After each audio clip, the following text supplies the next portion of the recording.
So hello everyone and welcome back to my YouTube channel Professor of Pharmacy and आज हम लोग आ चुके हैं इसरो के एक और क्वेश्चन पेपर के साथ। इसरो 2021 इससे पहले इसरो 2024 के क्वेश्चन पेपर हम लोग पूरे सॉल्व किए हैं इसी चैनल पे। आप जाके उस वीडियो को ज़रूर चेकआउट करना क्योंकि 2021 2024 ये दोनों क्वेश्चन पेपर अगर आप कर लोगे ना पूरा मेरे साथ साथ, तो आप जो 25 में होगा इसरो का या फिर 2026 में होगा वो आपका इजी हो जाएगा क्योंकि आप क्वेश्चन पैटर्न समझ जाओगे, कैसे क्वेश्चन किस टाइप के ये लोग करते हैं वो समझ जाओगे, है ना। तो इजी हो जाएगा आप सबके लिए। चलिए हम लोग स्टार्ट करते हैं आज इसरो फार्मासिस्ट 2021। उससे पहले अगर आप वीडियो को पहली बार देख रहे हो, चैनल को पहली बार विजिट कर रहे हो, तो don't forget to subscribe the channel and like जो भी वीडियोस मैं बना रहा हूँ उन सभी वीडियोस को देखो, अपने फ्रेंड्स के साथ शेयर भी करो क्योंकि प्रिपरेशन इम्पॉर्टेंट है बहुत किसी भी एग्ज़ाम के लिए। विदाउट प्रिपरेशन बस चले गए एग्ज़ाम देने तो कोई फ़ायदा नहीं होगा। एंड अभी के दिन पे एग्ज़ाम के इतने सारे मतलब फ़ीस इतने ज़्यादा है कि लाइक बहुत से students due to the preparation भर ही नहीं पाते फॉर्म, राइट। तो जैसे हमने अभी देखा AMCRE का पेपर हुआ, पेपर थोड़ा सा अलग टाइप का किया गया था, है ना। ऐसे हो सकता है, तो प्रिपेयर रहो। चलिए हम लोग स्टार्ट करते हैं हमारा क्वेश्चन नंबर 1 से। सैकरिन इज इनमें से कुछ क्वेश्चंस आपको करना होगा, कुछ क्वेश्चंस मैं करूँगा, ठीक है। ऐसे ही अपना प्रिपरेशन कंटिन्यू रहेगा। यहाँ पे saccharin is sweeter than sucrose by, ये क्वेश्चन काफ़ी इंपॉर्टेंट है। पूछे गए कि सुक्रोज जो है, सुक्रोज से सैकरिन कितने टाइम स्वीटर ज़्यादा है। तो याद रखना इसका आंसर होता है नॉर्मली 300 टू 400, अगर लिखा होता तो वो भी आंसर होता, ठीक है। इतने स्वीटर ज़्यादा होते हैं लेकिन यहाँ पे 500 है तो किसी किसी जगह पे आपको 500 भी मिलेंगे, तो 500 टाइम हो जाएगा आपका आंसर, ठीक है। मतलब sucrose is saccharin is sweeter than sucrose by 500 time. समझ सकते हो ना कितना ज़्यादा। नेक्स्ट क्वेश्चन है अपना, how many millilitres of U100 insulin, okay. ध्यान से समझो इस क्वेश्चन को।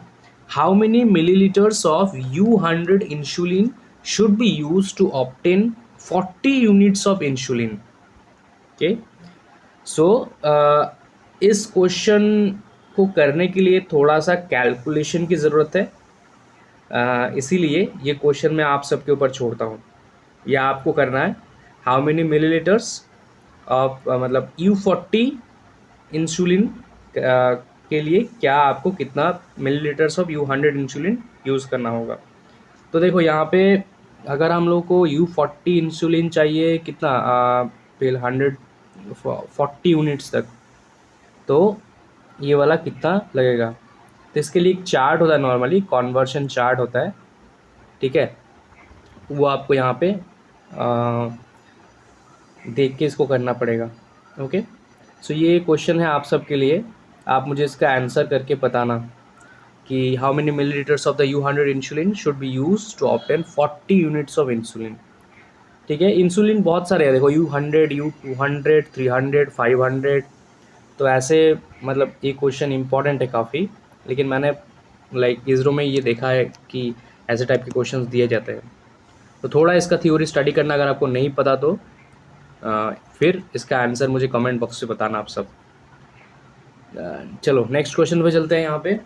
तो question number 2 is for you all, okay. In coffee seed caffeine is present as a salt of, very important question.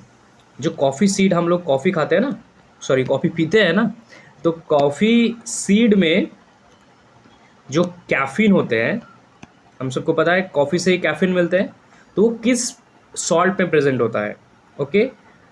मिकोनिक acid, lysergic acid, uric acid या फिर chlorogenic acid. इसका answer होगा क्लोरोजेनिक एसिड, ठीक है।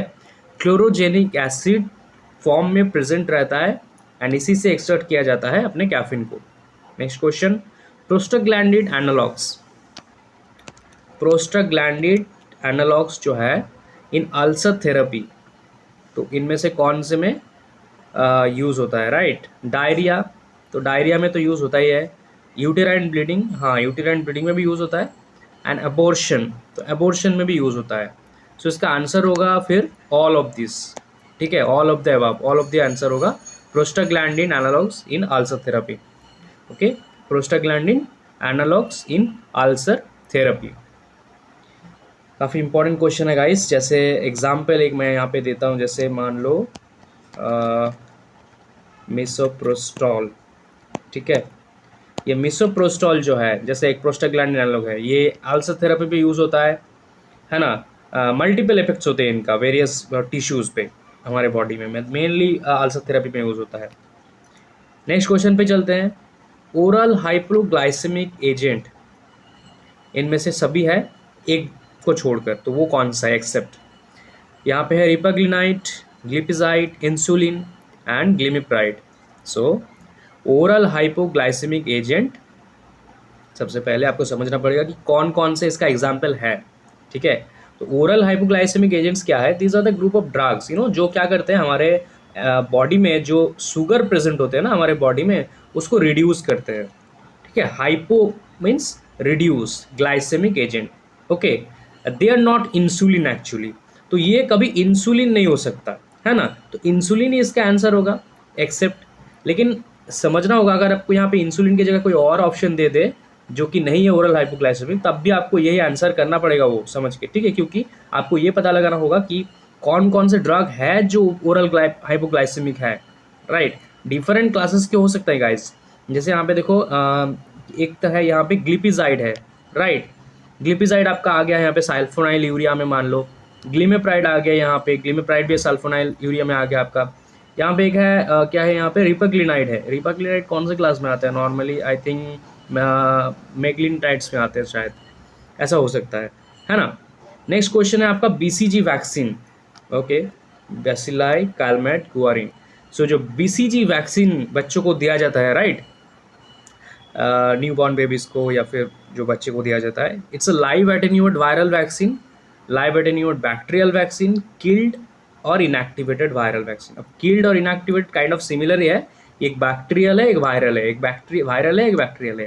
पहले तो बीसीजी वैक्सीन तो bacterial को ही देंगे, राइट, बैक्टीरियल वैक्सीन, और ये होता है लाइव वैक्सीन. तो लाइव एटेन्यूएट यहाँ पे बैक्टीरियल वैक्सीन होगा आपका करेक्ट ऑप्शन. ठीक है, ऑल राइट. ये इसको भी अच्छे से करना ऐसे टाइप के क्वेश्चंस को, स्पेसिफिकली बीसीजी हो गया, पोलियो हो गया, है ना, या फिर जो एमएमआर मिजल मम्स रूबेला है ये कर लिया, ये सब अच्छे से कर लेना. कौन सा लाइव है कौन सा डेड है, किल्ड है. The central drug research institute CDRI. CDRI कहाँ पे है आप सबको पता होगा, स्पेशली जो आप लखनऊ में आप जितने भी स्टूडेंट्स हैं, ये लखनऊ में सिचुएटेड है अपना CDRI लखनऊ, जो कि एक CSIR है अभी. ठीक है, ये एक CSIR के अंडर आते हैं अभी CDRI Lucknow. One of the best research facilities यहाँ पे है हमारे ड्रग के लिए. Right, okay. नेक्स्ट क्वेश्चन पे चलते हैं. A receipt given by a seller to buyer. समझ लो, एक रिसिप्ट दिया जा रहा है बाय सेलर, जो सेल कर रहा है, टू बायर, मैं बाय कर रहा हूँ. सेलर टू बायर एक रिसिप्ट दिया जा रहा है, हु हैज़ रिटर्न गुड्स. ठीक है, किसी ने गुड्स को रिटर्न किया है, which can be offset against future purchase. तो खरीदने पे दिया जाता है, इनवॉइस हो गया, बिल हो गया, डेबिट नोट हो गया. लेकिन क्रेडिट नोट दिया जाता है, एक क्रेडिट नोट दिया जाता है, हु हैज़ रिटर्न गुड्स. ठीक है, याद रखना है इसको. Question number 9, which of the following is not a macrolide antibiotic. तो इसके लिए भी आपको सबसे पहले मैक्रोलाइड एंटीबायोटिक्स का एग्जाम्पल पता होना होगा. राइट, कि which of the following is not a macrolide antibiotic. तो मैक्रोलाइड एंटीबायोटिक कौन सा है यहाँ पे, जैसे मान लो सबसे पहले तो समझ लो कि एरिथ्रोमाइसिन तो बिल्कुल है, हाँ. यहाँ पे एजिथ्रोमाइसिन वो भी है, स्पायरामाइसिन भी है. तो वैनकोमाइसिन यहाँ पे मैक्रोलाइड एंटीबायोटिक में वैनकोमाइसिन कहाँ से आ गया, तो वैनकोमाइसिन होगा यहाँ पे आपका आंसर. ठीक है, vancomycin not belong to the macrolide class. Rest 4 example, जैसे मान लो एजिथ्रोमाइसिन, क्लैरिथ्रोमाइसिन है, एजिथ्रोमाइसिन हो गया, एरिथ्रोमाइसिन है, यहाँ पे है फिडाक्सोमाइसिन है, स्पायरामाइसिन है. ये सभी मैक्रोलाइड एंटीबायोटिक में आते हैं, है ना. और कोई भी ऐसे टाइप का दूसरा दिखा आप तो उसको आंसर कर देना. Morphine is present in, easy question है. मॉर्फिन किससे मिलता है हम लोगों को, तो पैपाया से मिलते हैं, है ना. इसको poppy seeds poppy seeds, poppy seeds से ही मिलते हैं हम लोग को मॉर्फिन, राइट। तो पॉपी सीड्स मतलब पपाया, तो papaver somniferum, vinca alkaloids, atropa belladonna, atropine sulphate, है ना। तो याद रखना है ऐसे। नेक्स्ट क्वेश्चन चलो, autoclaving of ampoules, okay. Autoclaving of ampoules in a dye bath is for, तो देखो एम्प्यूल्स बहुत सेंसिटिव चीज़ होता है, right, sensitive type of packaging and all. सो इसमें क्या सबसे ज़्यादा इंपॉर्टेंट है पता है आपको, लीक होना। सो इसीलिए लीक टेस्ट को देखने के लिए हम लोग इसको ऑटोक्लेविंग करते हैं, ठीक है। Not pyrogen, not sterilising, leak testing. Anti cancer drugs kill cancer cell, ये वीवीआई इंपॉर्टेंट है। जो एंटी कैंसर ड्रग्स होते हैं ना, ये कौन से काइनेटिक्स को यूज़ करते हैं। अब बहुत सारे स्टूडेंट्स यहाँ पे स्यूडो फर्स्ट ऑर्डर काइनेटिक्स इसको टिक कर देते हैं क्योंकि वो थोड़ा अनकॉमन लगते हैं, लेकिन ऐसा नहीं है। एंटी कैंसर एजेंट भी और दूसरे ड्रग्स के जैसा ही फर्स्ट ऑर्डर काइनेटिक्स को ही फॉलो करते हैं, ठीक है, याद रखना। डोपामिन इज डिग्रेडेड बाय, ये बहुत ही कॉमन क्वेश्चन है। थोड़ा सा ये रहता है कि मतलब देखो डोपामिन डिग्रेड एक्चुअली करते हैं माओ, मोनो एमिनो ऑक्सीडेज। अब यहाँ पे ए भी है बी भी है, दोनों ही थोड़ा थोड़ा हो सकता है, लेकिन यहाँ पे आंसर होता है माओ ए। नॉर्मली प्राइमरीली माओ ए ही जो है वही करते हैं डोपामिन को डिग्रेड, बट ये भी कभी कभी हो सकता है सेकेंडरीली, जैसे ऑप्शन में दो दिया गया है, लेकिन मैंने इसरो का आंसर चेक किया है, माओ ए ही उनका आंसर है, ठीक है। टिंडलाइजेशन इज द प्रोसेस ऑफ, टिंडलाइजेशन एक बहुत ओल्ड प्रोसेस है, मतलब पहले यूज़ किया जाता है, स्टेरिलाइजेशन टेक्निक है ये। अभी ओल्ड फैशन हो गया है, काफ़ी कम यूज़ होता है टिंडलाइजेशन, है ना। यहाँ पे हम लोग कोई हीट यूज़ नहीं करते हैं, टिंडलाइजेशन प्रोसेस में कोई हीट यूज़ नहीं करते हम लोग, ठीक है। सो सॉरी, मतलब यहाँ पे हीट यूज़ करते हैं, प्रेशर विदाउट प्रेशर, थोड़ा सा यहाँ पे रॉन्ग हो गया। देखो स्टेरिलाइजेशन प्रोसेस मतलब हीटिंग तो ऑब्वियसली होगा, टिंडलाइजेशन हो रहा है, लेकिन without pressure, okay. And for 3 days, 3 दिन के लिए विदाउट प्रेशर, ठीक है, not with pressure, without pressure heating. तो यहाँ पे कौन सा ऑप्शन आपको लग रहा है, sterilisation by heating without pressure for 3 days, okay. या next question, which of the following may cause cyclopegia when used topically in the eye? तो देखो सारे आई रिलेटेड ड्रग्स है, cortisone, pilocarpine, फाइसोस्टिग्मिन, atropine. So which of the following may cause cycloplegia when use topically in the I, okay. Important question है, right. सो देखो यहाँ पे पहले तो है कॉर्टिजोन, पिलोकार्पिन, फाइसोस्टिग्मिन या एट्रोपिन, इनमें से पोटेंट कौन है सबसे ज़्यादा। सो एट्रोपिन जो ड्रग होता है वही ओनली वन ड्रग है जो साइक्लोप्लेजिया क्रॉस करते हैं, ठीक है। जो हमारे आई पे जो मस्कराइनिक रिसेप्टर है उसको ब्लॉक कर देते हैं, इसको ब्लॉक कर देते हैं मस्कराइनिक रिसेप्टर, ठीक है। सो हम लोग लाइक ये हो सकता है ऐसा, सीलियरी मसल टेम्पोररी पैरालाइज हो सकता है, एक्सेट्रा एक्सेट्रा। नेक्स्ट क्वेश्चन चलते हैं, captopril exerts action by inhibiting the conversion of, so captopril exerts action by inhibiting the conversion of, captopril क्या करते हैं, captopril जो होते हैं ना एंजियोटेंसिन 1 से जो 2 का सिंथेसिस होता है उसको ब्लॉक कर देते हैं, कन्वर्टिंग एंजाइम को ब्लॉक कर देते हैं। तो एंजियोटेंसिन 1 to 2 इसको इनिबिट कर देते हैं। The largest peak in a mass spectrum is called as, so largest peak in mass spectrum में उसको बोलते हैं base peak, okay, not parent, base peak बोलते हैं। Keller Killiani test is identification test for, ये सारे आइडेंटिफिकेशन टेस्ट ही कर लेना ग्लाइकोसाइड्स के लिए, है ना, उनमें से भी सबसे एंथ्राक्विनोन ग्लाइकोसाइड के लिए सबसे इंपॉर्टेंट है। प्रोटीन के लिए क्या टेस्ट किया जाता है, फिर अल्कालॉइड के लिए क्या टेस्ट होता है, जैसे यहाँ पे पूछे गए हैं कि डिजिटालिस, सेना, रिफम्पिसिन या फिर मेटफॉर्मिन। तो किलर किलियनी टेस्ट किसके लिए किया जाता है, डिजिटालिस के लिए किया जाता है, डिजिटालिस प्यूरा, ओके। नेक्स्ट हमारा second page, okay. Next see the shortage form of iron, sorry, the storage form of iron in human body. Very important question and repeatable question. 3 question paper में मैंने ये question देखा अभी तक. The storage form of iron in human body. हमारे human body में iron किस form में स्टोर रहते हैं. ठीक है, तो फेरिटीन, याद रखना, फेरिटीन, फेरिटीन के फॉर्म से हम लोगों को जैसे टेस्ट किया जाता है, तो फेरिटीन देखना, तो उसका मतलब ये है हमारा आयरन इन बॉडी. ठीक है, जैसे एक ब्लड या फिर जो भी टेस्ट होगा उसमें अगर फेरिटीन आपको दिखे, तो आप एज ए फार्मासिस्ट आप सबका ड्यूटी बनता है कि आप इनको देख कर समझ जाओ, not like other general patients. Micromeritics refers to the study of, this is also very important question.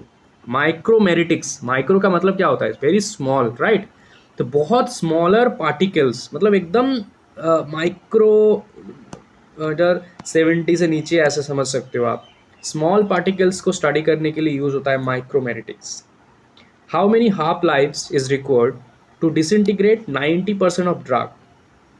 सो इसका आंसर में मुझे थोड़ा सा डाउट था कि 3 होगा या 4 होगा, बट जैसे नॉर्मली एक अगर आप देखोगे बुक्स पे तो एक्चुअली 3.3 या फिर 3.5 ऐसे हाफ लाइफ नीडेड होता है ना, to disintegrate 90% of the drug. तो यहाँ पे 4 ही ऑप्शन मान के चलो. Okay, a patient with glucose 6 phosphate dehydrogenase deficiency if treated with dapsone will develop. अब क्वेश्चन को ध्यान से समझो. A patient with glucose 6 phosphate dehydrogenase deficiency if treated with dapsone will develop. So pernicious anemia, hemolytic anemia, diarrhea and none of this, right. So ये cause करेगा कौन सा इनमें से, ये कॉज करेगा यहाँ पे हेमोलाइटिक एनीमिया को. हेमोलाइटिक एनीमिया पेशेंट में कॉज करेगा who are glucose 6 phosphate dehydrogenase deficient, जिसमें ये इसका डेफिशिएंसी चल रहा है. ठीक है, ऑल राइट. डैप्सोन टैबलेट्स, या ठीक है, ये हो गया आपका डैप्सोन के लिए क्वेश्चन, काफ़ी इंपॉर्टेंट है आपका. Next question, aztreonam. Okay, aztreonam is, aztreonam क्या होता है, किस टाइप का ड्रग होता है. So aztreonam is a monobactam, carbapenem, beta lactamase inhibitor और नॉन ऑफ दिस. सो देखो यहाँ पे एस्ट्रोनम जो होता है ना, वो एक बीटा लैक्टम एंटीबायोटिक्स होता है, तो उसमें से मोनोवेलेंट में रहता है, तो इसको इसीलिए बोला जाता है मोनोबैक्टम. ठीक है, तो मोनोबैक्टम होते हैं अपना answer. Next question, DOTS. DOTS refers to, okay, DOTS का फुल फॉर्म क्या है. Divided option treatment system, drug resistance optimizing treatment system, directly observed treatment short course and यहाँ पे हो गया और none of the above. Directly observed treatment short course, drug resistance optimizing treatment system and divided option treatment system. क्या होगा आप सब बताओ इसका आंसर. डॉट जो होता है ना, इसका फुल फॉर्म होता है directly observe therapy short course, और थेरेपी और ट्रीटमेंट सेम ही होता है, राइट. इसको ये भी रहता है ऑल्टरनेटिव में, directly observe therapy short course और directly observe treatment short course. इसका मतलब होता है, मतलब मान लो एक पेशेंट है ना, पेशेंट एक मेडिसिन ले रहा है एंड ये जो पेशेंट है इसको ऑब्जर्व करने के लिए एक प्रॉपर पर्टिकुलर नॉमिनेटेड पर्सन है. ठीक है, एंड जो भी मेडिसिन ये पेशेंट ले रहे हैं उसको ये पर्सन रिकॉर्ड कर रहे हैं. ठीक है, डे टू डे बेसिस पे. This is called a dot therapy. Sublingually used organic nitrate, काफ़ी इंपॉर्टेंट है. Sublingually used organic nitrate, तो आइसोसॉर्बाइड डाइनाइट्रेट तो होगा ही, एंड नाइट्रोग्लिसरीन भी होता है. तो यहाँ पे ऑप्शन आपका होगा option D, both A and B. Sublingually use किया जाता है organic nitrates, isosorbide dinitrate as well as nitroglycerine. Next question, thromboxane is mainly synthesised by. Okay, thromboxane किससे रिलेटेड है बताओ. थ्रोम्बोक्सिन रिलेटेड है क्या, बताओ इसका आंसर क्या होगा. मतलब आंसर पे तो बाद में आते हैं, बट थ्रोम्बोक्सिन जो है ये किससे रिलेटेड है थ्रोम्बोक्सिन? सो इसका होता है कोआगुलेशन, एंटी कोआगुलेशन, राइट। इसी से तो रिलेट होता है थ्रोम्बिन, राइट, थ्रोम्बोक्सिन। तो ऑब्वियसली इसमें प्लेटलेट्स ही आएंगे, क्योंकि प्लेटलेट्स ही होते हैं वही ब्लड के पार्ट जो कि कोआगुलेशन, एंटी कोआगुलेशन से रिलेटेड होता है, मेनली कोआगुलेशन से रिलेटेड होता है, ठीक है।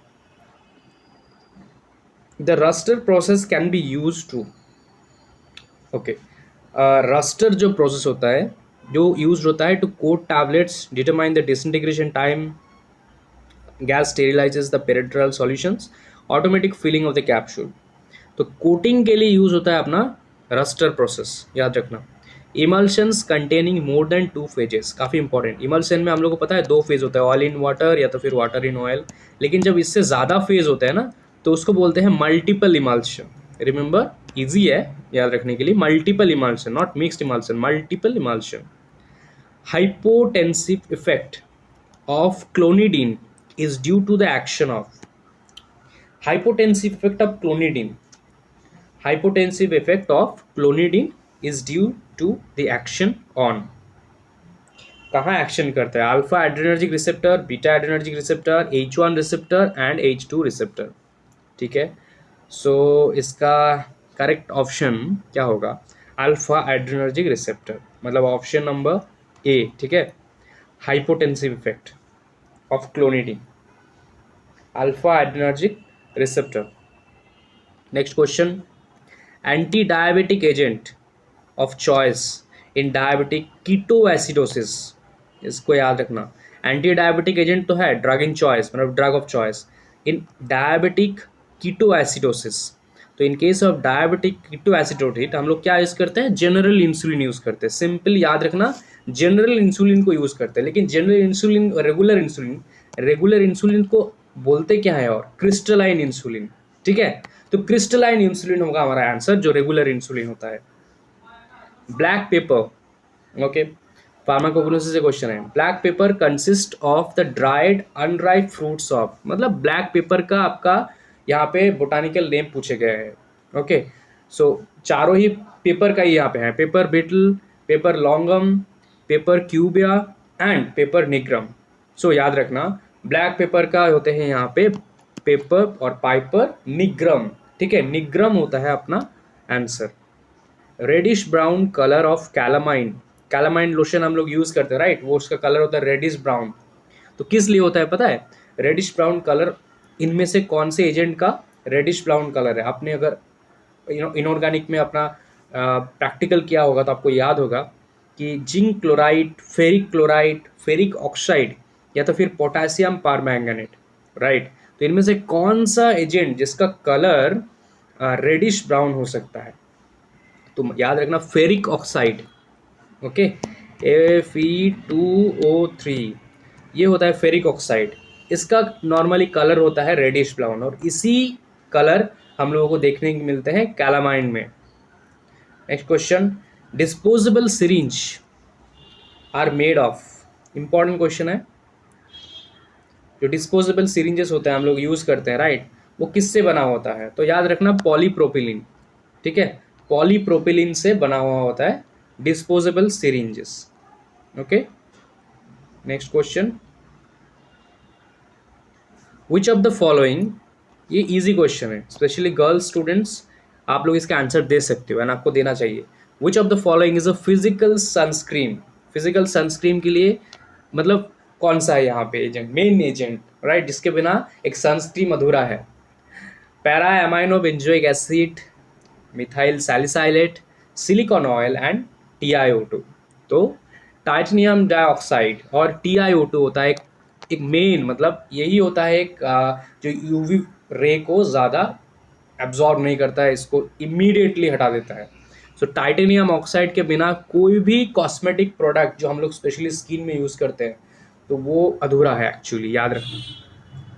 Next question, seal coating is used. अब देखो टैबलेट कोटिंग के कुछ स्टेप्स होते हैं, उनमें से सब कोटिंग है ना, सील कोटिंग है, तो डिफरेंट प्रोसेस का डिफरेंट फंक्शन होता है। सील कोटिंग का यूज़ होता है जैसे मॉइस्चर पेनिट्रेशन जो होता है अपने टैबलेट को उसको प्रिवेंट करता है, कोई भी मॉइस्चर पेनिट्रेशन ना हो। तो ऑप्शन बी होगा correct option, to prevent the moisture penetration into the tablet core. ठीक है, all right. Which vitamin contain steroidal structure? देखो क्वेश्चन इंपॉर्टेंट है। तो विटामिन एक ऐसा विटामिन है जो हम लोगों को नेचुरली मिलते नहीं है किसी फूड से। उसके लिए हम लोग को क्या बोलते हैं कि सन एक्सपोजर नीड है, एंड वो याद रखना कभी भी चले जाओगे तो नहीं।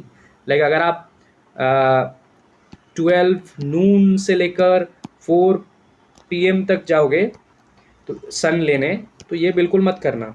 ट्राई करना कि बिफोर 9 AM सन एक्सपोजर हो आपका। अगर आप सनलाइट से विटामिन डी को लेना चाहते हो तो बिफोर 9 AM जाना। बिफोर 7 लाइक 8 7 होगा तो और भी अच्छा है।